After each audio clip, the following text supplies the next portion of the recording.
દિવ્ય લક્ષ્ય આર્યનની સાધના। એક સુંદર પહાડી ગામમાં આર્યન નામનો એક તેજસ્વી કિશોર રહેતો હતો। તેને ધનુર્વિદ્યા પ્રત્યે ઊંડો લગાવ હતો। તેનું સપનું માત્ર રાજ્યનો શ્રેષ્ઠ ધનુર્ધર બનવાનું જ નહીં, પણ પોતાની કલા દ્વારા પરમાત્માને પામવાનું હતું। તે દરરોજ સવારે વહેલા ઉઠીને પહાડોમાં પોતાના ધનુષ સાથે જતો। પણ આર્યન જ્યારે પણ નિશાન સાધવા જતો ત્યારે તેનું મન સ્થિર રહેતું નહીં। ક્યારેક તેને પક્ષીઓનો મધુર અવાજ ખેંચતો તો ક્યારેક સાંજે મિત્રો સાથે રમવાની વાતો મનમાં ઘૂમતી।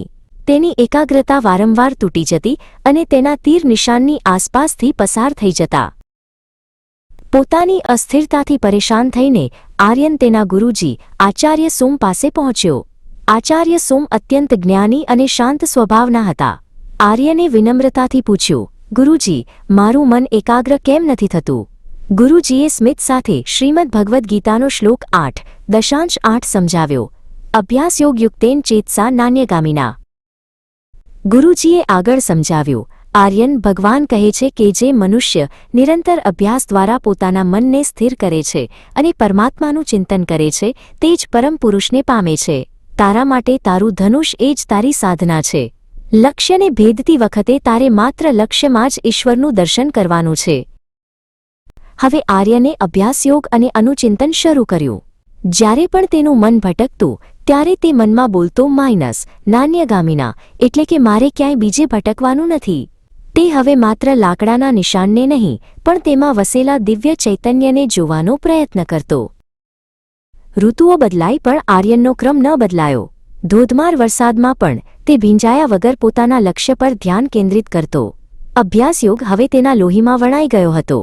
તેની મહેનત અને સમર્પણ તેને આંતરિક શાંતિ આપી રહ્યા હતા। એક દિવસ રાજ્યમાં ભવ્ય ધનુર્વિદ્યા સ્પર્ધાનું આયોજન થયું। દૂર દૂરથી મહારથીઓ આવ્યા હતા। સ્પર્ધાના મેદાનમાં હજારોની મેદની હતી। આર્યન જ્યારે મેદાનમાં આવ્યો ત્યારે ભીડનો ઘોંઘાટ સાંભળીને ક્ષણભર માટે તે ગભરાયો, પણ તરત જ તેને ગુરુજીના શબ્દો યાદ આવ્યા। જ્યારે આર્યનનો વારો આવ્યો ત્યારે એક મોટું પડકારરૂપ લક્ષ્ય રાખવામાં આવ્યું હતું। પવન ખૂબ જ તેજ ગતિએ ફૂંકાતો હતો।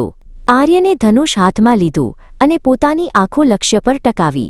તેને હવે ન તો લોકોના અવાજો સંભળાતા હતા, ન તો પવનનો વેગ જણાતો હતો। આર્યને અનુભવ્યું કે તે પોતે, તેનું ધનુષ અને તેનું લક્ષ્ય ત્રણેય એક જ છે। તેણે પરમપુરુષનું સ્મરણ કર્યું અને તીર છોડ્યું।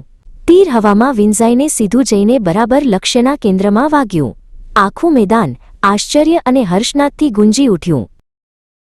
આચાર્ય સોમે આર્યનને ગળે લગાડ્યો અને કહ્યું, બેટા, તે આજે સાબિત કર્યું કે જ્યારે મન અભ્યાસમાં પરોવાયેલું હોય અને ઈશ્વરને સમર્પિત હોય ત્યારે દુનિયાની કોઈ પણ શક્તિ તમને સફળ થતાં રોકી શકતી નથી।